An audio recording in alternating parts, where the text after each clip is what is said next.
Muito bem, senhoras e senhores, sejam bem-vindos a mais um Cripto Hoje. Hoje, dia 16 de novembro, e a gente está aqui para poder trazer para vocês, primeiro, algumas notícias importantes que aconteceram no mercado nos últimos dias, mas o Cripto Hoje de hoje é especial, né? Até por conta desse título que vocês estão vendo aí, né? Não perca a hora de comprar cripto. Eu preparei para vocês uma explicação completa de qual que é a nossa filosofia de investimentos, principalmente levando em conta tudo isso que aconteceu nos últimos 2 anos do mercado cripto. Não é segredo para ninguém, e o link de inscrição tá aí na descrição, que a partir da semana que vem a gente vai começar o nosso desafio do sobrevivente, que são uma sequência de 5 lives e que a gente vai falar por que não é a hora de desistir de cripto e por que é justamente nesse momento que não é a hora de desistir de cripto que surgem as melhores oportunidades. E aí, para poder fazer esse aquecimento, a gente vai ter um Cripto Hoje um pouco mais longo, que a gente vai passar por todos esses últimos meses de mercado até chegar nesse momento, né? E quem sabe convencer quem ainda não se inscreveu lá no desafio a se inscrever, porque realmente vai ser uma sequência de lives absurda, viu? E aí, Danilo, quer dar um bom dia pessoal, puxar algumas dúvidas aí, ou algum recado que eu não dei, que eu esqueci, sei lá? Não, bora, pessoal. Hoje, como o Carlos falou, já é um Cripto Hoje mais extenso, assim, a gente preparou uma análise, então vai ser diferente dos outros, onde a gente puxava as dúvidas do dia anterior. Hoje a gente já vai começar aqui direto com a análise que a gente acha bem relevante, assim, para tudo que está acontecendo, e daí depois eu puxo as dúvidas que vocês tiverem, né? Já vi que tem um pessoal aí que já mandou algumas dúvidas que eu posso até puxar agora, né? Antes da gente começar a análise, enquanto o pessoal vai entrando. Mas vão mandando aí, né, vocês, se vocês já estão inscritos ou não no desafio, né? Manda sim ou não aí no chat pra gente saber quem vai estar com a gente aí durante a semana que vem. Enquanto isso, eu vou puxar aqui do seu conterrâneo de Minas Gerais, aqui o Daniel, né, de Sete Lagoas. Bom dia, Daniel. Ele tá perguntando, cara, o que vocês acham dos investidores assumirem a FTX e ela voltar a operar novamente? Você acha que isso é uma possibilidade viável ou a gente já tá realmente desistindo aí da FTX? Eu acho que ela é viável, eu só não sei exatamente se isso vai acontecer com o nome de FTX. Porque qual que é o grande ativo da FTX hoje? É a base de clientes que eles têm. Então, outras corretoras ou então outros investidores, né, empresários, podem querer comprar a FTX, até porque ela está cada vez mais barato e, poxa, aquela estrutura toda não vale zero, né? Vocês vão concordar comigo. Então, alguma coisa vai valer. Conforme ela vai ficando mais barata, vão saindo mais polêmicas, né? O caso vai se desenrolando judicialmente. Vai ficando cada vez mais próximo de alguém querer comprar ela, mesmo que seja por um preço mais barato, né? Porque em algum momento isso vai fazer sentido.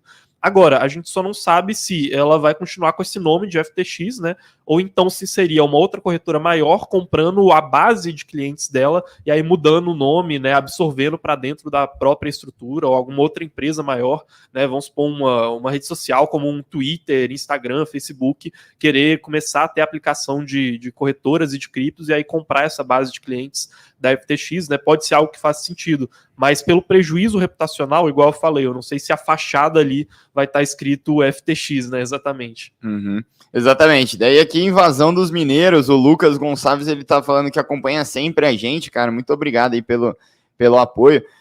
Inclusive, perguntar para você se você já deixou o like, né? Estamos com 250 pessoas aqui, só 123 likes. Vamos deixar bastante o like para o YouTube já ir entregando bastante esse conteúdo aqui que a gente está fazendo diariamente aqui para vocês. Ele está perguntando, Carlos, se a gente viu que o Vitalik despejou o Ethereum, né? E perguntando por que ele fez isso, né? E se a gente ainda acredita no projeto. Sim, Lucas, a gente ainda acredita no projeto, tá? Ethereum, ela é hoje uma das nossas teses mais fortes. Para quem estava aqui no Cripto Hoje de ontem, talvez deve se lembrar que o Casta ele também falou um pouco disso. A questão é que a gente não sabe, tá? Porque o Vitalik fez esse despejo de Ethereum, igual a gente tinha comentado ontem. A própria Ethereum Foundation, ela não é uma ONG, né? Então, eles são uma fundação que, dentre outras coisas, também precisa se manter financeiramente, né? E a gente não sabe exatamente por que ele fez esse despejo, né? Apesar de que, assim, não é um despejo tão grande quanto algumas notícias deixam a entender assim. Pode ser que ele tenha feito despejo para poder comprar um carro, uma mansão, ou então para poder financiar algum projeto, né? Realmente não se sabe, mas não é nada que deixa a gente preocupado com relação ao Ethereum, viu, Lucas? Não é como se o Vitalik tivesse saído do projeto da Ethereum, tá? Muito pelo contrário. Perfeito. Antes então da gente começar a nossa análise, já estamos aí com quase 350 pessoas aqui. Vamos bater 200 likes aí para a gente começar a análise bem, pessoal.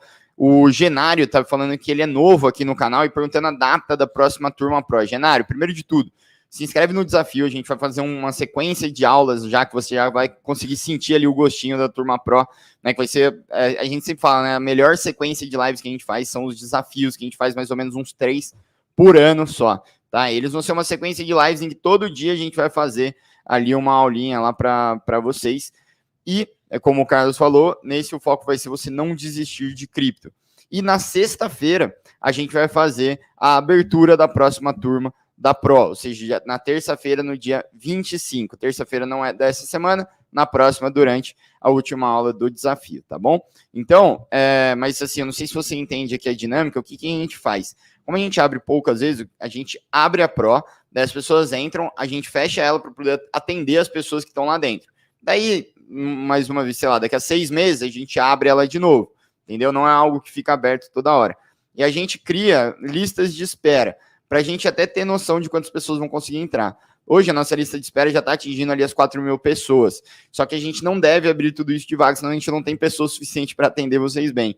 A gente deve abrir ali entre 1.000, 2.000 vagas. Então, se você quiser ter prioridade, entra ali na lista de espera, tá? E você vai receber um e-mail. Nesse e-mail, você pode clicar aí para um grupo no WhatsApp, onde a gente vai mandando os links antecipadamente para as pessoas terem prioridade e a gente saber quem está mais engajado ali com a nossa comunidade, tá bom? Então, já se inscreve principalmente na lista de espera, senão você com certeza vai ficar de fora, tá bom? Todo mundo aí que quiser, o link tá na descrição, vou pedir pro Carlos também mandar no chat, se ele puder. Boa, beleza? Com certeza, vou mandar aqui pro Show. Pessoal. E aí já podemos começar, cara. Ó, caraca, tem um pessoal aqui assistindo da Austrália, meia-noite aqui. Boa, Rodolfo. Mano, de onde vocês estão? De onde vocês estão assistindo? Já vi que tem mineiro, australiano, tem de tudo aqui. Eu gosto de saber. 2 grandes países, né? 2 grandes países, Minas Gerais e Austrália. Boa, já mandou aqui. Podemos começar a análise, cara, se quiser. Boa, vamos lá. Pessoal, algumas notícias aqui. Não mudou muita coisa assim no cenário mundial, mas só para ninguém aí ficar desatualizado do que está acontecendo e do que aconteceu na semana passada, né? Algumas consequências. E aí a gente já vai até fazer uma ligação disso com coisas que vem acontecendo no mercado já há alguns anos. Primeira coisa é que uma das métricas de inflação lá dos Estados Unidos foi divulgada ontem.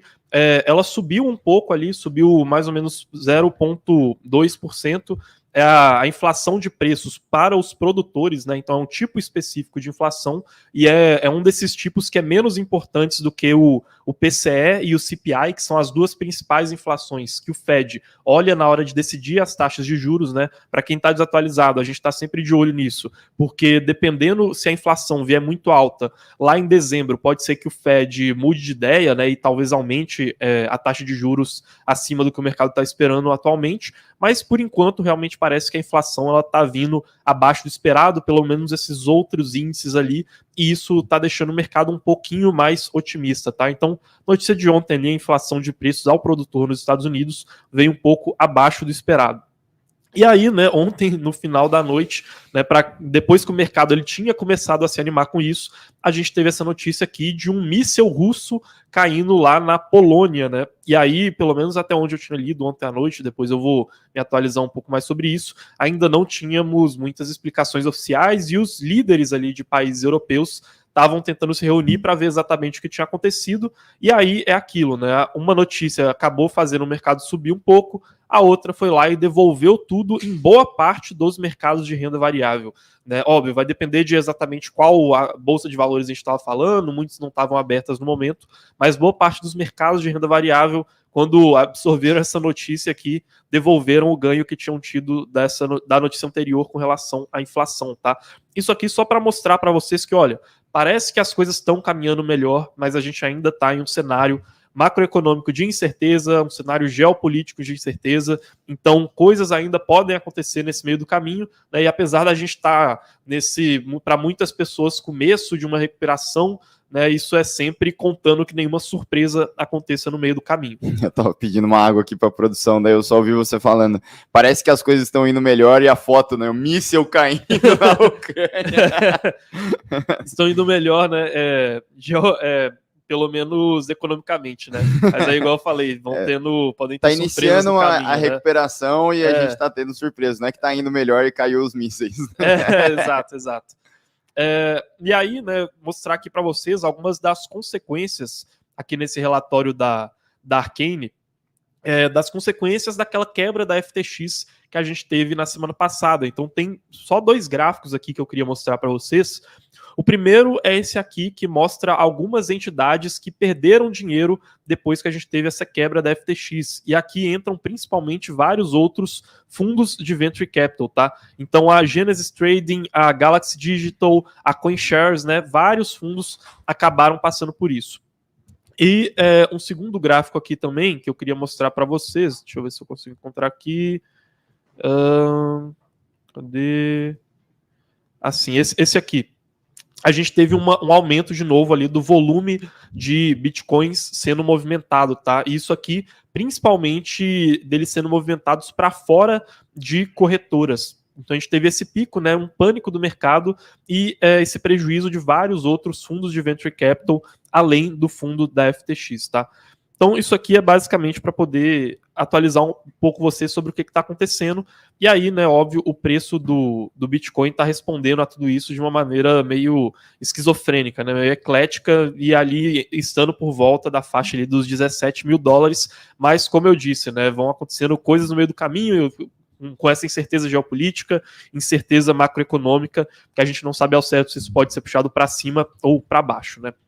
Agora, pessoal, vamos pegar esse gancho ali, que a gente está falando dessa situação macroeconômica, e que é uma coisa que, para quem acompanha a gente há um ano, por exemplo, sabe que há um ano atrás isso não era assunto aqui no canal, porque eu vou querer falar com vocês disso aqui, né? Que é a resposta para o título da live, na verdade, né? Então, que é não perca a hora de investir em cripto, né? A explicação completa para isso. E por que a gente colocou esse título? Porque a gente acredita, dentro da nossa filosofia de investimentos, nessa frase aqui. Quem espera a hora certa pode acabar perdendo a hora, né? E eu vou explicar um pouco para vocês, mais ou menos, sobre o cenário que a gente está vendo no mercado de cripto e por que a gente acredita que a gente está nesse momento de ciclo que pode ser, né, relativamente positivo começar a fazer investimentos, né? E exatamente porque a gente não fica tentando prever o momento exato em que alguma coisa acontecer, mas sim ter uma leitura um pouco mais geral assim do mercado. Vamos lá.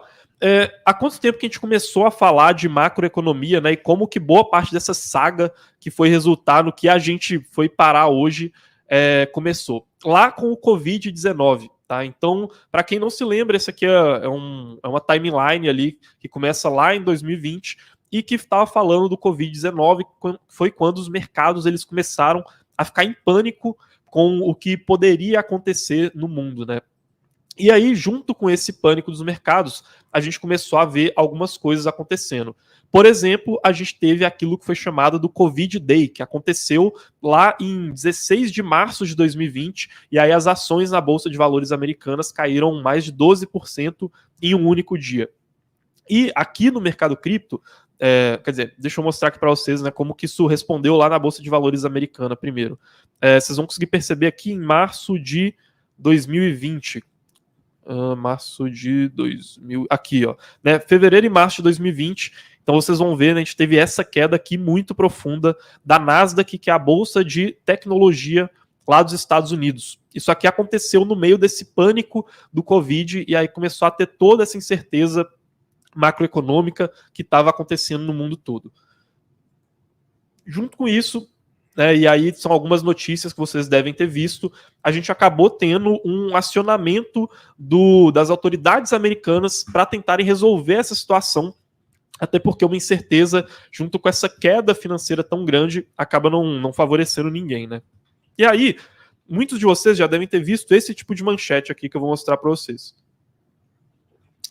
Essa manchete aqui falando, poxa, uma grande parte dos dólares que existem hoje nos Estados Unidos foram criados só em 2020. Né? Essa outra daqui falando que uma boa parte, né, 80% dos dólares criados na história foram criados em apenas 22 meses, ali no período de 2020, quando a gente teve a pandemia.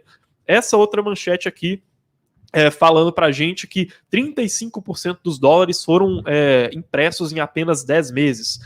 E aí essas manchetes, todas elas variam um pouco esse número, porque a forma como eles medem a base monetária, né, que é o agregado que é usado para poder tirar esses dados, né, de quantos dólares existem, pode ser um pouco diferente.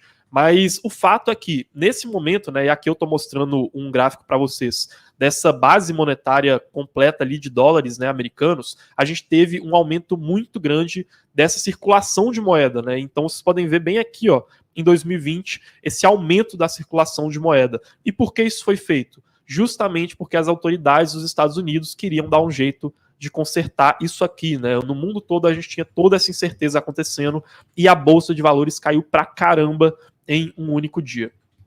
E aí, né, junto com essa questão de aumentar muito a circulação de dinheiro, então muitos estímulos financeiros sendo liberados aqui no mercado de uma vez só, né, vocês viram os números que foram trazidos em algumas dessas manchetes, a gente teve isso aqui acontecendo. Esse aqui, pessoal, é um gráfico da taxa de juros lá nos Estados Unidos. Então, quanto menor a taxa de juros, mais isso estimula empresas a pegarem empréstimos, a se alavancarem, né? Mais estimula as pessoas a consumirem e a economia ela acaba ficando mais aquecida. Então, junto com liberar todo esse estímulo na economia, né, com aumentar a circulação de dólares de uma maneira tão brutal, igual foi aqui em 2020, o que os Estados Unidos fez? Ele mudou a taxa de juros, ele diminuiu a taxa de juros. A última vez que eles tinham feito isso de uma maneira tão forte, vocês podem ver aqui no gráfico, foi aqui, ó, em 2008, que eles diminuíram pra caramba a taxa de juros. Depois ela começou a crescer mais ou menos a partir de 2016. E quando a gente chegou aqui em 2020, o que aconteceu? De uma hora para outra ali, né, da metade de 2019 para o final de 2020, eles foram e diminuíram muito a taxa de juros até ela chegar no ponto de zero, né? Uma taxa de juros de zero que é extremamente estimulante para a economia. E aí, não é à toa que a gente acabou tendo esse resultado aqui da Bolsa de Valores americana, né, a Nasdaq principalmente, que é a Bolsa de Valores de tecnologia, depois que os Estados Unidos começou a aumentar os juros novamente e depois que ele, depois que ele começou a diminuir os juros e aumentar tanto esse estímulo, né, jogar todos esses dólares na economia, aí, né, esse aqui, né, que foi a queda de março, apresentou toda essa valorização aqui que vocês estão vendo. E aí, né, junto com isso, né, a gente tem o mercado de criptomoedas, que já estava crescendo bastante, já estava se institucionalizando, um pouco mais correlacionado com o mercado tradicional. Esse aqui que eu vou mostrar para vocês é o gráfico do Bitcoin. Aí vocês vão perceber que, no caso do Bitcoin, lá em março de 2020, a gente também teve o nosso Covid Day, né, digamos assim, que foi bem aqui, ó, aqui no dia 12 de março, então a gente teve essa queda enorme aqui acontecendo no mercado, mas aí, junto com todos esses estímulos e com a Nasdaq se valorizando pra caramba, né, e muitos estímulos monetários e uma taxa de juros muito baixa, o Bitcoin acabou chegando ali nas suas máximas históricas, né? Esse é um cenário macroeconômico que favoreceu muito o capital de risco entrar no mercado, e aí, né, muitos de vocês devem se lembrar, porque há quase exatamente um ano atrás, o Bitcoin estava valendo 69 mil dólares. E aí, o que eu trouxe aqui para vocês é uma imagem, né, antes da gente continuar para a nossa explicação, que ela fala um pouco de como funcionam os ciclos no mercado financeiro, né? E aí, até perguntar para vocês que estão aí nos comentários, em qual momento do ciclo vocês acham que a gente estava quando o Bitcoin bateu aqueles 69 mil dólares, com a taxa de juros zerada, com muito dólar sendo jogado na economia, né? A gente tem esse ciclo aqui de alta que ele acaba passando ali pelo otimismo, chega até a euforia dos investidores, para só depois a gente ter uma ansiedade ali que depois vai gerar uma queda no mercado, né? Digamos assim.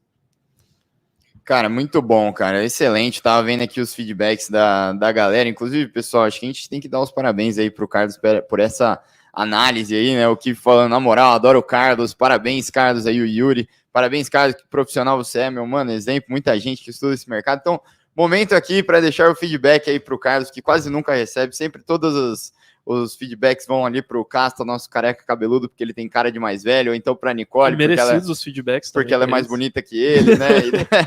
E o Carlos aí, né? O que até então não é um mérito tão forte. Não, mas, cara, muito bom. Excelente análise, pessoal. Vamos lá. Você falou de ciclos de mercado. O CryptoGame perguntou se a gente acha que com a regulamentação das criptos, o próximo ciclo de alta pode ser maior do que já tivemos e iremos ter. O CryptoGame. uma coisa que a gente consegue perceber é que no outro ciclo de alta que a gente teve, que foi lá em 2017, a regulação de cripto ela era menor, o capital institucional em cripto era menor, a infraestrutura de cripto era menor, né? Infraestrutura vai desde, por exemplo, caixa para você usar Bitcoin até corretora que tem uma interface melhor para o usuário conseguir usar eles, né?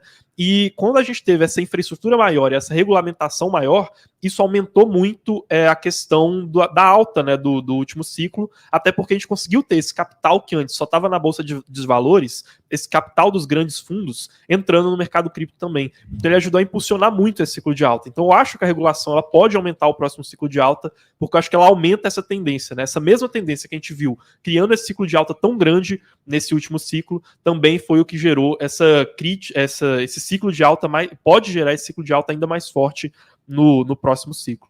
Exatamente. Assim, pessoal, tem muita gente aqui tentando prever assim, o que vai acontecer, né? Até perguntando para a gente, né, tendo em vista o balanço das bolsas a partir de janeiro, né, a previsibilidade de mais correções ou de lateralização, né? E perguntando até o Iago aqui também, né? Quanto tempo vocês acham que ainda pode durar este inverno cripto?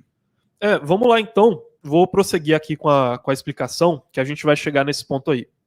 Beleza. A questão... Peraí, só deixa eu pedir uns likes aí pro pessoal, porque nós estamos com 800 pessoas aqui assistindo e com 350 likes. Isso nunca pode acontecer numa live que eu estiver, porque se tiver na sua, eu fico mandando superchat pra galera dar like aí. Mas aqui, cara, pô, pelo amor de Deus, pessoal, é de graça pra vocês, não dói, tá? É totalmente ali, ó, 0,800, mas ajuda muito a gente. Porque quanto mais pessoas dando like, mais o YouTube vai falar, poxa, esse conteúdo aqui a galera tá gostando, tá engajando e tudo mais, vou mostrar para outras pessoas. E a gente ganha mais inscritos e a gente vai conseguindo, assim, crescendo o nosso time, crescendo nossa infraestrutura para trazer melhores análises para vocês, que vão gerar mais likes, mais pessoas e a roda gira. Beleza? Então, poxa, eu vou pedir aí, por favor, ali, ó, coloca aquele lembrete de like. É verdade, precisa colocar aqui a enquete dos likes, vou falar aqui com a produção. Valeu, canal. Vamos lá, então. Né, quanto tempo será que vai durar esse inverno cripto, né? E aí eu queria trazer para vocês essa reflexão, né, que agora, olhando em retrospecto, fica muito claro que a gente estava no ciclo de euforia do mercado. E o que mostra isso, né? Alta a gente já sabia que a gente estava, né? Agora a gente não sabia se a gente estava no otimismo, né? Nessa maior animação aqui, na ganância ou na euforia, né? Por que agora isso fica mais claro para a gente? Um sinal, pessoal, muito típico de quando a gente está na euforia dos ciclos econômicos é quando a gente vê investimentos que não fazem sentido sendo realizados. E tinha muita coisa que não fazia sentido e que hoje em dia você para e pensa, poxa, como que aquilo era forçado? Como que as pessoas colocavam dinheiro naquilo e que estava atraindo muito capital quando a gente estava lá no topo daquele ciclo de alta. Coisas que não faziam sentido, por exemplo, NFTs batendo recordes de alta, sendo vendidos por um preço cada vez mais caro, sem ter utilidade nenhuma. Então, várias dessas fotos de perfil sendo leiloadas e atraindo muita atenção, né? Tomando conta das manchetes dos jornais, né? Então, né, se alguém aí tem alguma opinião diferente, né, a gente sabe que NFT é uma tecnologia que ela pode ter um futuro brilhante, né? Inclusive a gente é amigo ali do Max, do Ninja, que são dois caras muito bons de NFTs aqui no Brasil, mas que a gente sabe, todo mundo concorda que ele ainda é uma indústria muito especulativa, né? Eu não sei, né, se o pessoal puder deixar também sua opinião aí nos comentários, mas quando vocês veem, por exemplo, nessas fotos de perfil sendo leiloadas por preços altíssimos, sem elas terem nem a infraestrutura, nem a utilidade clara para isso, né? Pelo menos para mim, era um sinal bem claro de irracionalidade do mercado, né? Que só pode significar que o dinheiro estava muito barato, tinha uma euforia muito grande, todo mundo achava que tudo ia subir para sempre. Outra coisa também que mostra que a gente estava, talvez, nesse ciclo de euforia, de irracionalidade já, é essa questão aqui. A gente começou a ter várias empresas, como, por exemplo, a Celsius, oferecendo retornos fixados em cima de algo que era lastreado em renda variável. O que isso significa? Poxa, a renda variável é uma coisa que eu não consigo prever para onde que ela vai, é o caso de ações, é o caso de criptomoedas, e eu vou oferecer um título de renda fixa em cima com uma garantia em renda variável. E isso é uma coisa que às vezes pode dar muito errado, né? Era o caso da Celsius. A Celsius era uma empresa de empréstimos, mas aqui também entra BlockFi, aqui também entra a Voyager, aqui também entra a Nexo, que eram empresas oferecendo empréstimos de maneira garantida para você conseguir colocar as suas criptos lá e obter esses rendimentos. Então, poxa, a gente tinha NFTs, figuras sem ter nenhum tipo de utilidade ainda, batendo recordes, valendo milhões de dólares. A gente tinha empresas oferecendo uma rentabilidade garantida para empréstimos de cripto. Depois a gente foi descobrir que por trás dos panos eles estavam fazendo coisas muito piores, né? E aí a gente vai chegar nisso.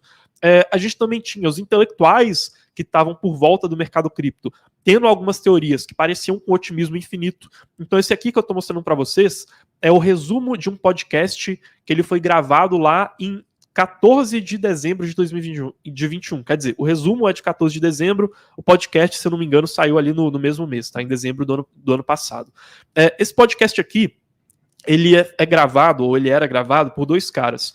Um deles é o Hasu e o outro é o Suzu. Tá? O Suzu, o Hasu, vamos começar por ele primeiro. O Hasu, ele é um analista muito conhecido do mercado de cripto, é um cara, inclusive, que a gente lê bastante aqui, tá na Mercúrios. E o Suzu, que a gente acabou não pegando tanta influência assim, intelectual dele, ele era um cara que era dono de um fundo de venture capital, que muitos de vocês devem conhecer, né? Um fundo de investimentos no mercado cripto, que era chamado de Three Arrows Capital, né? Three Arrows Capital, Celsius também é outro nome que a gente acabou de passar. Alguns de vocês já devem estar se lembrando do que são esses nomes, né? E aqui nesse podcast, que era sobre plataformas de primeira camada alternativas, concorrentes da Ethereum, o Suzu, ele falou uma coisa muito interessante que, cara, quando você olha, assim, de hoje, né, fazendo um retrospecto, você fala, isso aqui só pode ser um sinal de euforia no mercado. E era uma coisa que ele falava várias e várias vezes, que era da teoria do super ciclo. Ele sempre falava, isso aqui era quando as criptos elas já estavam começando a cair um pouco, e ele falava, não, a gente está dentro de um super ciclo. Então essa alta aqui, ela vai continuar até a gente perder a alta de vista. Ela vai continuar durante muito tempo. Agora é só uma correção, mas a gente está dentro de um super ciclo de alta de criptos. Não é só um ciclo, né? E aí ele inventou esse termo e ficava falando isso sempre, né? E nesse podcast aqui, por exemplo, ele também falou sobre isso. Né? Eventualmente, o Bitcoin, que é essa linha azul aqui, ele começou a cair já começou a dar alguns sinais de fraqueza, e aí eu vou chegar um pouco mais nesses motivos depois. E aí, quando ele começa a dar esses sinais de fraqueza, a gente vê algumas outras coisas se valorizando, por meio de uma coisa que a gente chama de alavancagem, e que eu vou explicar um pouco melhor aqui para vocês. Mas essa linha aqui laranja é a Terra Luna. Terra Luna, que inclusive era uma das criptos que o Suzu lá, que acreditava no super ciclo, estava investindo, né? Era uma das grandes posições deles. E aí, né, nesse momento que o Bitcoin e outras criptos começaram a se desvalorizar um pouco, e a gente tinha algumas criptos, como é o caso da Terra Luna, principalmente, tinha algumas outras, como era o caso da Avalanche, como era o caso de algumas outras que eram dessas empresas também, né, que também estavam se valorizando, mas a Terra Luna chamou muita atenção. Quando esses caras aqui, né, igual essas empresas, que estavam oferecendo uma renda fixada em cima de uma renda variável, né, que os clientes emprestavam dinheiro para eles, começaram a ver o mercado cripto caindo e a Luna continuava subindo sem parar, muitos deles, né, acabaram tendo como única opção para poder honrar isso, investir em Luna também, e escolheram se alavancar, pegar o dinheiro dos clientes e colocar em uma renda mais arriscada ainda, tá?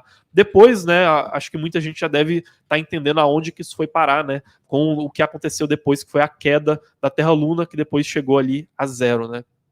Mas aí, por que isso aconteceu, né? E por que o pessoal ia muito para a Terra Luna? E o que acabou aumentando muito mais esse risco e aumentando muito mais a queda depois, né? O pessoal fala quanto maior o voo, maior era a queda. E por que esse voo foi tão maior assim? Por conta de duas coisas principalmente, tá? Uma delas é a alavancagem. Isso aqui que eu estou mostrando para vocês é uma das páginas do nosso relatório que a gente explica a nossa estratégia de alavancagem lá na Mercúrios Pro, né? Igual o Danilo tinha falado, o link ele tá aí na descrição para quem quiser fazer parte da Mercúrios Pro, e a gente vai liberar ela lá no último dia do nosso lançamento, no dia 25, até aproveitando para fazer uma promoção para vocês de Black Friday. Mas eu estou mostrando aqui para vocês essa página para poder explicar o conceito de alavancagem, que significa a gente conseguir utilizar um capital menor para poder aumentar a nossa força, igual a gente faz com uma alavanca. Então, de um lado, a gente tem o nosso depósito, que é o dinheiro que a gente tem, e a alavancagem, né, essa alavanca aqui, ela vai proporcionar para a gente oportunidades muito maiores usando o mesmo dinheiro, né? Lógico, o custo de você ter essas maiores oportunidades também é um risco maior. Aqui no nosso relatório, a gente até explica a nossa estratégia para poder reduzir bastante esse risco. Mas não era o que esses caras do mercado estavam fazendo. Eles estavam se alavancando da maneira errada, tomando muito risco, porque eles precisavam, né, de alguma esperança para poder honrar esses empréstimos dos clientes, né? E para poder fazer os fundos deles continuarem rendendo e ficar nessa teoria do super ciclo da alta infinita. Opa, pode falar. Não, pode seguir, seguir. Né, e aí eu ia falar de duas coisas, né? E aí eu falando que a segunda, você já puxou umas dúvidas aí, Danilo. A primeira era essa de alavancagem, e a segunda era isso aqui. Isso aqui, na verdade, é uma analogia que eu vou fazer com vocês, né? O que está descrito aqui, esse aqui eu peguei na página da Wikipédia que fala sobre a crise de 2008, tá? Que ela tem essa imagem aqui que é bem legal. O que essa imagem mostra? Ela mostra que quando aconteceu a crise de 2008, a gente teve um efeito dominó. Então, cada um desses quadradinhos que vocês estão vendo aqui é como se fosse um dominó, e aí está dividido em 3 partes, que é mercado de real estate, né, que é o mercado imobiliário, depois o mercado financeiro e depois para o governo e o restante da indústria. Por que isso aqui aconteceu? Porque na crise de 2008, a gente tinha um risco sistêmico muito alto. E isso também começou a acontecer no mercado cripto, que é aqueles dominós que antes estavam espalhados, eles começaram a ficar cada um mais perto do outro, porque uma empresa tinha que pegar empréstimo com a outra, se alavancar com a outra, né? Então, ou seja, pegar o empréstimo e aí depois ir lá e fazer uma outra compra com essa compra, colocar uma garantia, com essa garantia pegar outro empréstimo, né? E a gente teve essas duas coisas acontecendo, né? Primeiro, alta alavancagem, e segundo, alto efeito dominó, que era isso que estava acontecendo aqui. Mas, Danilo, antes da gente passar para a próxima parte aí, acho que já dá para pedir algumas dúvidas aí do pessoal. Dá para puxar algumas dúvidas aqui, até pedir alguns likes, porque daqui a pouquinho já tá batendo 1000 pessoas aqui. Muito legal ver o Cripto hoje aí, que surgiu há, 3 semanas? 2 semanas? A gente tá começando a fazer isso aí. Agora tá batendo quase 1000 pessoas sempre, assim. Espero que vocês estejam gostando, assim, do que a gente traz para vocês todos os dias. E, Carlos, tem algumas pessoas pedindo, né, perguntando o que fazer nesse momento, né? A Tatiana, por exemplo, ela fala que tem BTC, Ethereum, Matic e outras criptos na Binance. Ela deveria passar para uma wallet física? Tatiana, isso pode fazer sentido se você tiver uma boa experiência em como usar wallets físicas, tá? As duas wallets físicas que a gente prefere aqui são a Trezor e também a Ledger, tá? São as duas que a gente acha que são as mais seguras. E a gente só acha que faz sentido você comprar também se for ou na loja original, como é o caso das próprias lojas, né, da Trezor e da Ledger, ou então se for em um revendedor oficial, que a gente sempre fala aqui do nosso amigo, né, que é o Edilson, lá do Investimentos Digitais, que tem a CryptoBR, que é uma loja que é revendedora oficial, né? A gente não é patrocinado, mas é porque é uma loja que a gente confia. Então, são, né, alguns requisitos ali que você poderia fazer essa compra. Mas, como eu disse, eu já vi mais gente perdendo dinheiro por não saber usar uma carteira de maneira correta, fazer alguma transferência do jeito errado, do que perdendo em corretora, por exemplo. Então, caso você não tenha essa experiência para poder usar uma carteira física, né, vale muito a pena aprender, mas também nesse processo de aprendizado, talvez seja melhor você usar uma corretora que a gente considere uma corretora segura, como é o caso da Kraken e da Coinbase, né? Aí vai de você testar isso, né? A minha sugestão é começar passando para uma corretora segura, depois manda um pouquinho para uma carteira física, aprende a usar, e aí conforme você for pegando confiança, se fizer sentido para você, aí você vai entrando nesse mundo de fazer custódia própria. Não, perfeito. O Kif só trazendo aqui uma notícia, assim, falando que a Gênesis está travando saques agora mesmo. Eu estava aqui digitando aqui, conversando na outra aba aqui no WhatsApp com o Casta, que ele acabou trazendo isso daí pra gente. A gente está tentando fazer uma análise para trazer para vocês ali o mais rápido possível, né? Tentando ver se realmente é uma crise de liquidez ali, que ela pode ficar insolvente também, né? Gênesis, para quem não sabe, é uma das empresas de empréstimo mais respeitadas ali do mercado. Mas, né, existem duas coisas que podem estar acontecendo, né? Ela pode estar travando os saques, porque... aliás, algumas coisas podem estar acontecendo, né? Ela pode estar travando os saques, porque ela simplesmente não tem o dinheiro para pagar e investir em alguma coisa que foi perdida, né? O que seria um caso parecido com o FTX, né? Que seria um escândalo grande. Ela pode ter investido em coisas que ela não tem o prazo de sacar para pagar, então ela tem os ativos, mas eles estão em investimentos sem liquidez, né? O que seria um caso ruim, mas nem tanto. Ou então, o melhor dos casos seria ela só estar travando para conter a irracionalidade dos clientes, né? Porque muita gente está desesperada, com empréstimos e tudo mais, e está tentando sacar, então ela faz como se fosse um circuit break no mercado de ações. Ela trava os saques para as pessoas se acalmarem, ela prova que ela está totalmente solvente e tudo mais, e daí os clientes podem se acalmar e ela não perde tantos clientes assim. A gente está analisando tudo isso, tá aqui, filho. Eu não vou trazer nenhuma certeza aqui para você, porque, né, primeiro, eu não sou a melhor pessoa para fazer isso, e segundo, a gente ainda está analisando, então quando a gente tiver uma resposta, a gente traz aqui para vocês, beleza? Show! O Manchete Cripto, só queria trazer mais uma coisa, que eu quero ver se você me lembra qual que é o texto que eu quero puxar aqui. Que ele falou que lembra que na máxima histórica, a gente, Augusto Bax e tudo mais, o pessoal falava que dessa vez ia ser diferente e ainda tinha espaço para subir.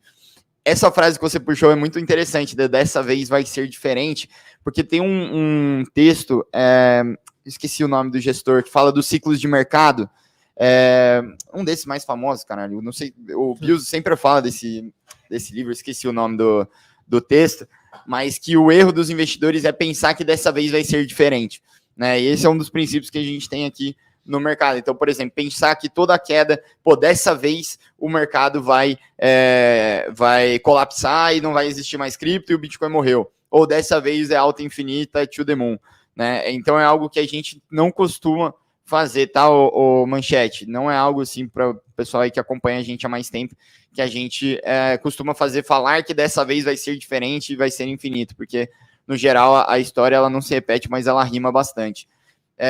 Falar que ainda tem espaço para subir é uma parada diferente. Talvez a gente possa ter falado isso mesmo, né? E tinha mesmo espaço para subir, mas assim, a gente sempre fala que no geral a gente não tenta prever o que vai acontecer no mercado. A gente não é preditivo de nenhuma forma. Então agora a gente não está tentando prever se o mercado vai cair ou vai subir ou algo assim. O que a gente tenta fazer é sempre estar preparado para qualquer um dos cenários. Então o que a gente cita sempre é para você não sentar na própria mão. O que isso significa? Você não ficar sem ter o que fazer, né? Com as mãos atadas ali, né? Por quê? Vamos supor se o mercado cai e você está 100% alocado. Você não tem como fazer um preço médio ou então não montar uma posição ali de proteção. Você não tem o que fazer quando o mercado cai. Se o mercado sobe e você está 100% fora, né? Você vendeu porque você estava desesperado e se dolarizou inteiro. Você não tem o que fazer, você vai ter que comprar caro, né? Então, o que a gente tenta fazer é sempre estar preparado para todos os cenários possíveis, né? Inclusive, Carlos, você podia até comentar um pouquinho como a gente está se portando nesse momento? Com certeza. A gente, igual o Danilo falou, a gente sempre se porta de uma maneira de tentar se beneficiar em ambos os cenários. A gente é um fundo que a gente só investe, ou melhor, né, o fundo da Mercúrios, que é lá da Mercúrios Asset, só investe em cripto. A gente aqui na Research, né, na nossa carteira perfeita, a gente também só tem uma composição que é feita com cripto. Então, para poder contrabalancear isso, a gente faz estratégias de proteção, que são principalmente usando puts, né? E aí, quando a gente teve aquelas quedas, igual foi a queda, aquela primeira queda que começou esse ciclo de baixa aqui, as outras quedas que foram acontecendo, as nossas puts, elas se valorizaram muito e elas melhoraram muito a nossa performance, porque quando o mercado cai, a nossa put, que é como se fosse seguro do nosso portfólio, se valoriza e a gente consegue aumentar as nossas unidades de cripto, né? Imagina, por exemplo, para ficar mais fácil, que só tivesse Bitcoin e essas puts, né? Esse seguro. Quando o Bitcoin ele se desvaloriza, a put ela se valoriza, a gente consegue vender ela e usar para comprar mais Bitcoin. Então as unidades de Bitcoin que a gente tem aumentam, e aí quando o mercado volta a subir, a gente tem uma valorização maior, né? Então é basicamente assim, mas lembrando, né? Usar essa estratégia de puts é uma coisa que não é nada trivial, tá? Igual a gente tem aquele relatório de alavancagem que a gente distribui 2 vezes por mês lá para os nossos assinantes. No caso da estratégia de puts, ela tá junto com a carteira e ela é distribuída semanalmente, tá? Então as puts, elas são uma questão muito complicada, porque você tem que avaliar bem os parâmetros, saber se elas estão baratas, se elas estão caras. Então a gente consegue incluir elas no portfólio para poder melhorar essa nossa estratégia.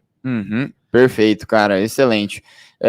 Quer puxar mais alguma coisa ou vamos seguir com as dúvidas aqui?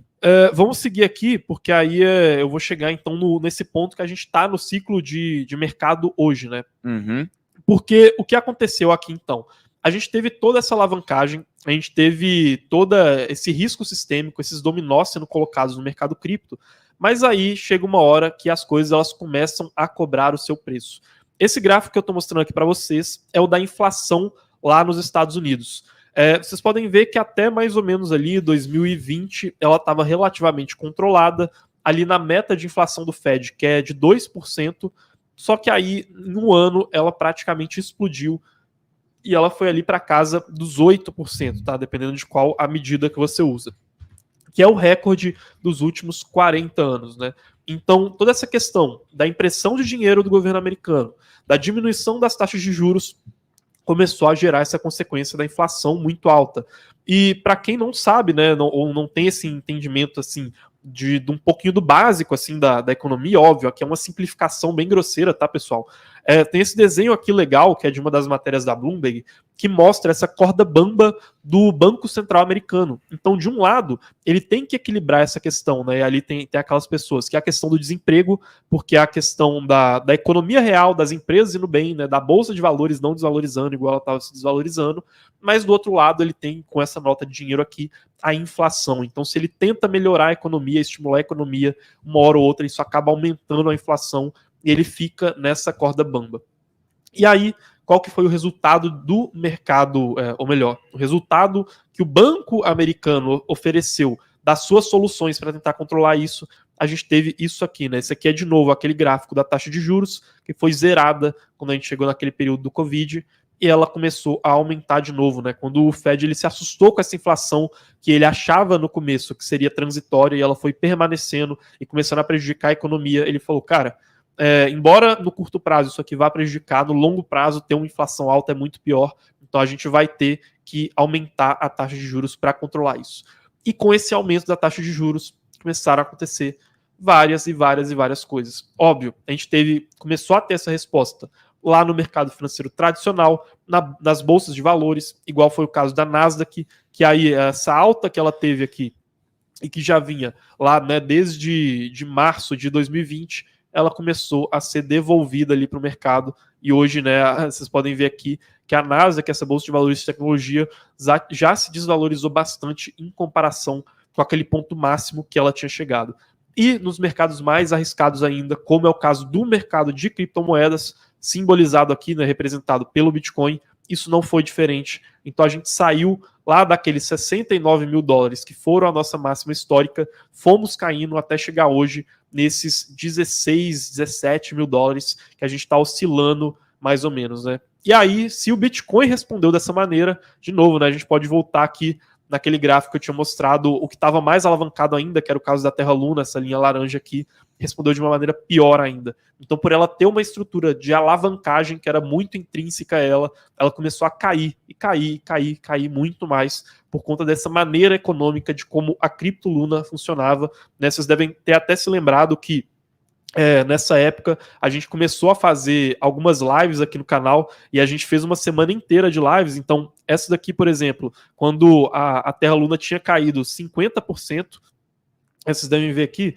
essa aqui eu acho que tinha eu, o Orlando e o Castaneda aqui nessa live. Aqui, a gente estava aqui fazendo essa cobertura para vocês, a cobertura completa, mostrando o que estava acontecendo, quando o mercado começou a se desesperar e a Luna começou a cair cada vez mais, né? Inclusive, a gente até conseguiu, nesse caso aqui, alertar o pessoal antes disso acontecer, né? Principalmente o pessoal lá da Mercúrios Pro, né? Vocês devem até ver aqui, tem até um comentário aqui, que era um dos primeiros, né? Aqui o do Eduardo, que ele falou aqui, né? Aí nessa época, né? Há 6 meses atrás, sou assinante da Pro e vou dizer que quando o Orlando fez análise de Luna, eu fiquei muito chateado. O erro meu deixa eu colocar aqui em tela cheia.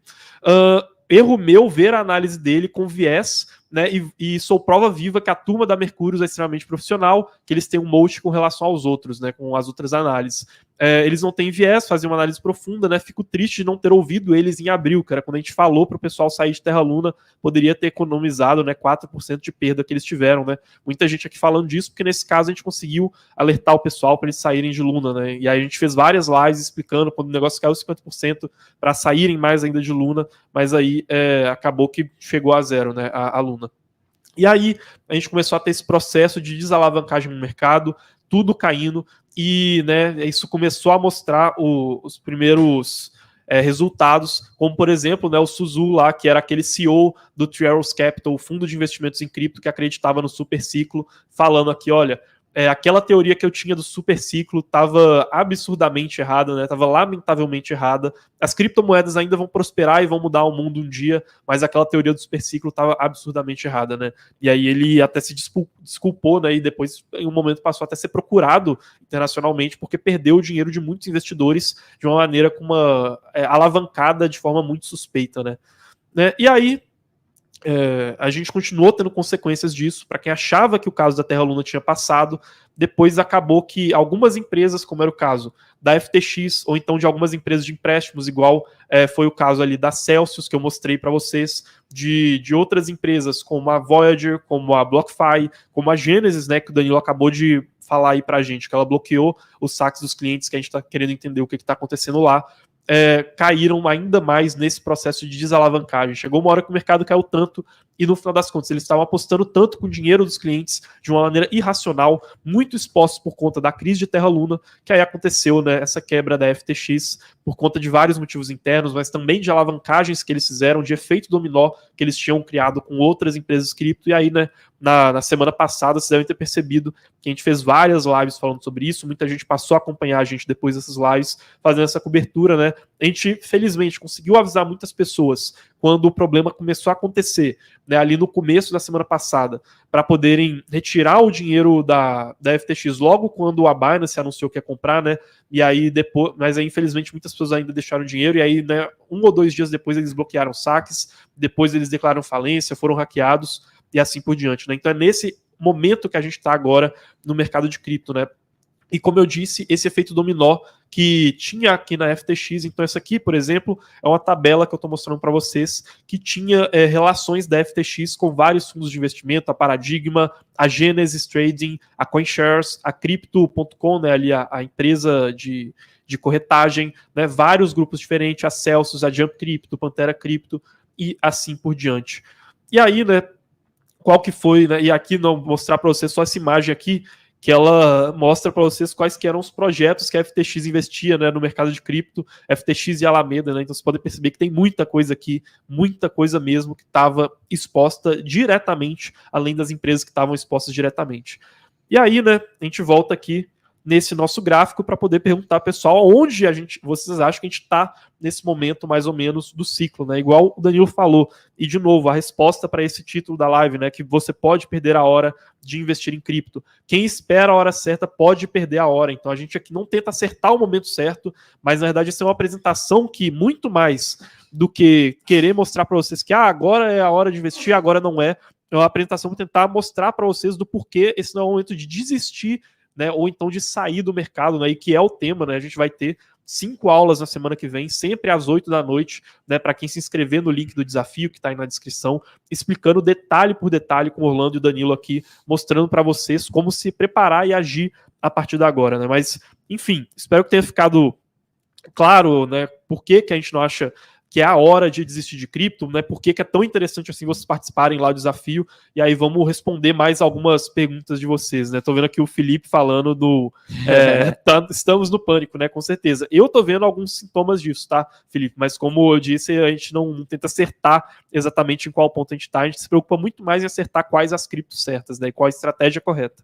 Perfeito, cara. O Gabriel tá fazendo uma pergunta um pouco mais técnica, né? Do porquê que a gente prefere fazer hedge com opções e não com futuros. Cara, o modelo que a gente faz o hedge com opções pra gente é muito bom, porque ele funciona como um seguro, né? Então a gente pode gastar muito pouquinho ali do nosso capital para fazer algo que realmente tem um impacto muito grande quando o mercado colapsa, né? Quando a gente tem os eventos de cisne negros, né? Então, se a gente fizesse um hedge com futuros, ou seja, se a gente montasse uma operação de short, primeiro, ou ele não protegeria tanto, e basicamente seria só reduzir a nossa posição, né? E a nossa exposição ao mercado de cripto, ou então você teria que alavancar essa posição de short para ela valer alguma coisa, o que seria ruim, porque se você alavanca, você tem um preço de liquidação ali acima, então não serve tão bem assim para os casos em que o mercado sobe, porque ele pode subir, te liquidar e daí cair de novo. Então, com opções é o modelo ideal, cara, que é normalmente o que os grandes fundos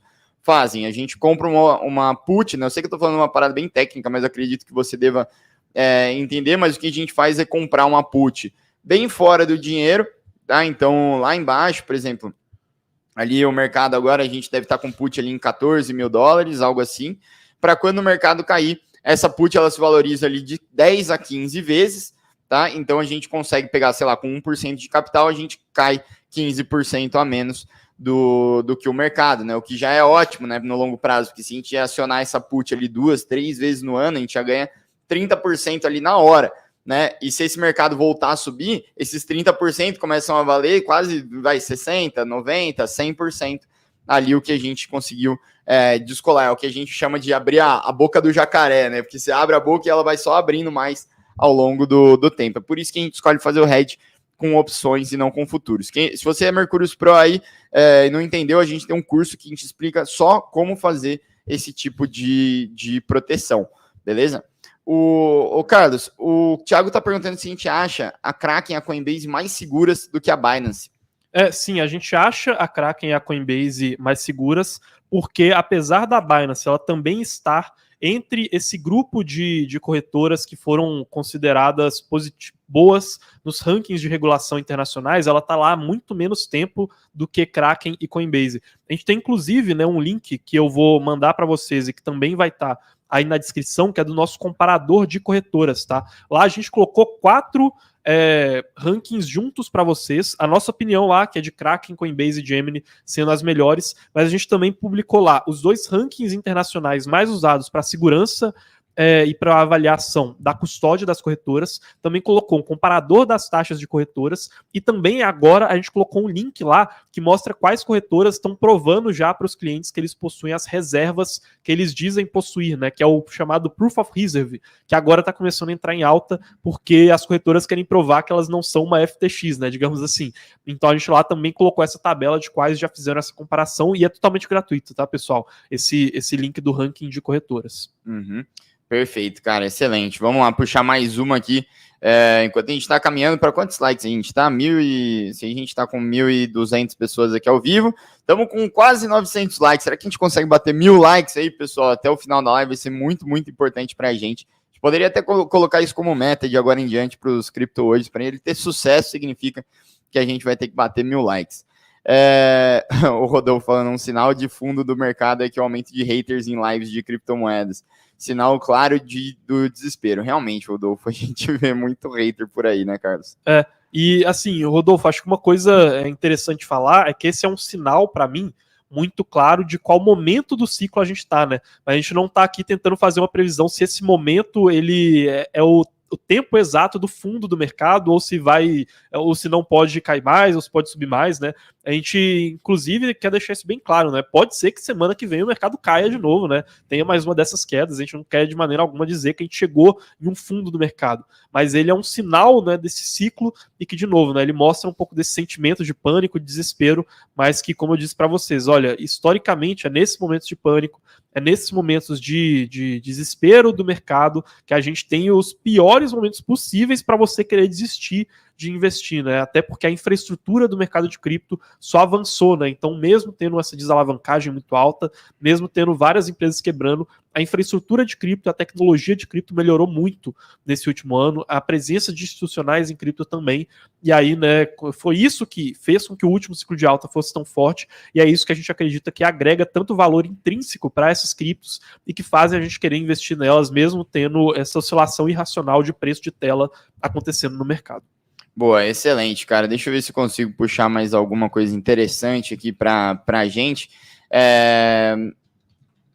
Aqui, esse aqui, será que eu já puxei? Aqui, não. O Sidney Moraes, ele tinha mandado um superchat pra gente, e ele falou que aprendeu muito com a gente, principalmente a conhecer e não dar atenção a projetos que não fazem sentido. Isso é muito bom, Sidney. Que bom que a gente conseguiu ter esse impacto aí com você. Ele perguntou qual que é a visão das criptos que promovem privacidade de dados e confidencialidade do usuário.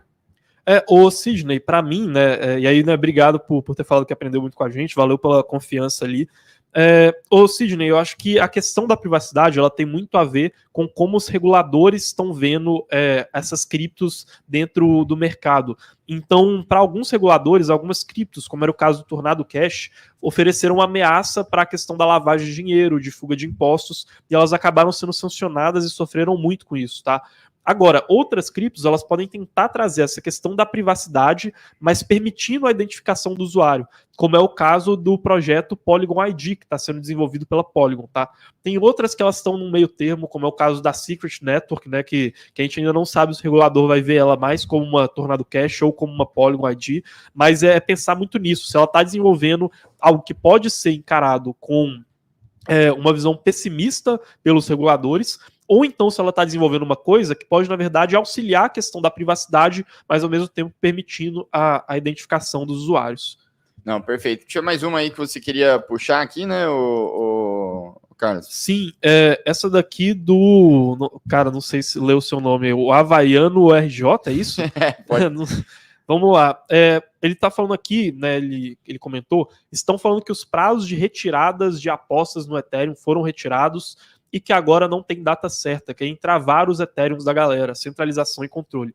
Isso aqui, pessoal, para quem não sabe, hoje, quando você trava as suas Ethereums para poder fazer staking, ajudando na segurança da rede do Ethereum e sendo pago em recompensas por conta dessa ajuda, você ainda não consegue retirar elas, porque a gente tem uma atualização que ela é chamada de Shanghai Fork, que precisa acontecer para poder fechar esse ciclo do staking de cripto, e aí as pessoas conseguirem voltar a sacar os seus Ethereums, né, e funcionar igual outras redes de Proof of Staking funcionam hoje, né, de prova de participação, que é essa maneira de garantir a segurança travando criptos.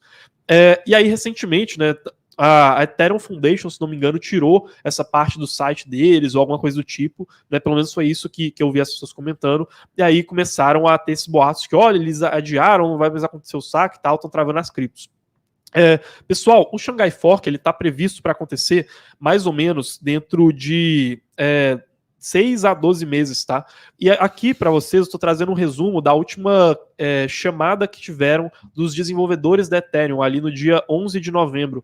E aí eles falaram sobre esse Shanghai Planning, né? Que é o planejamento para acontecer o Shanghai Upgrade, que é o que vai permitir esse saque de Ethereum, tá? No que foi falado nessa call aqui, né? Vocês estão até vendo essa questão dos withdrawals de ETH, né? Que são esses saques de Ethereum. A perspectiva é ainda assim, né, que o Shanghai Fork aconteça, então a gente não teve nenhum tipo de cancelamento, nem nada do tipo, tá? Pela equipe oficial, viu? Excelente, cara, muito bom. Antes da gente fechar aqui, eu só queria dar mais um recado assim pro pessoal. Pessoal, eu sei que a situação ela é difícil, né? Muita gente aí perdeu dinheiro aí no mercado, perdeu com a FTX, perdeu com a baixa do mercado, perdeu com projetos que, na verdade, não eram tão bem fundamentados quanto outros, né? E a gente sabe que é realmente muito difícil, mas eu tô muito, muito empolgado para a semana que vem, que a gente vai ter o desafio sobrevivente, tá? Então, o que isso significa? A gente pegou todo esse momento de mercado e a gente falou, cara, a gente precisa fazer alguma coisa para mostrar para as pessoas que o mercado não vai acabar, que dessa vez não é diferente, né? Assim como foi ali em 2018 que o mercado caiu, em 2020 que o mercado caiu, ali antes também, acho que se não me engano 2015 que também caiu bastante ali o mercado. Então assim, dessa vez não é diferente, o mercado não vai acabar, tá? A gente montou esse desafio sobrevivente, que é uma sequência de lives, quase uma imersão ali com a gente. Todo santo dia vai ter live e que a gente vai falar sobre diversas coisas, né? A primeira aula aqui para vocês saberem vai ser se esse é o momento de desistir de cripto. Então a gente vai explicar tudo o que está acontecendo, o porquê você pode se acalmar e não precisa desistir, né? Não precisa dar all-in ou all-out, né? Ou fold total, né? A segunda aula a gente vai falar como que você pode ganhar até com essas quedas do mercado e comemorar quando o mercado cai. Eu sei que já é o caso de alguns aí, mas a gente vai entrar bem a fundo nesse tema. Depois a gente vai falar quais criptos vão sobreviver ao próximo ciclo. Isso é muito interessante, porque muita gente aí, eu vi, tinha até gente dando all-in aí em Shiba, então a gente precisa saber, né, analisar os últimos ciclos onde a gente teve grandes quedas e o que venceu depois e por que esses daí venceram para a gente conseguir achar os próximos vencedores. Depois, como otimizar a sua carteira para o próximo ciclo, ou seja, não basta você ter só os melhores ativos, mas você consegue fazer coisas que te gerem ali uma renda passiva e de uma forma até muito menos arriscada, por exemplo, do que um lending que a gente viu aí, BlockFi, Celsius, todos eles tendo grandes problemas com isso. E depois, a nossa última aula é o que a gente quer falar, que para a gente é essa grande oportunidade do próximo ciclo, mas aí eu também não vou dar tanto spoiler assim, vou esperar vocês estarem lá com a gente para observarem tudo. Então, se registrem, vou pedir para o Carlos mandar aí no chat aí o link do desafio, e ele também está sempre aqui na descrição para quem não está vendo esse vídeo aqui ao vivo. Certo, Carlos? Mais alguma coisa que a gente precisa falar ou já fizemos todos os estragos que podíamos? Certo, tudo isso, pessoal. Beleza, show de bola. Pessoal, então, hoje, quarta-feira, tem live de assinantes, né? Para vocês que são Mercúrios Pro, manda aí, #SouPro, que hoje tem uma live de assinantes bem legal ali, que a gente vai falar sobre bastante coisa interessante do mercado. Então, estejam lá com a gente hoje, tá? Mas, no geral, é isso. Até amanhã, né, com mais um Cripto Hoje. Valeu, pessoal. Falou, pessoal.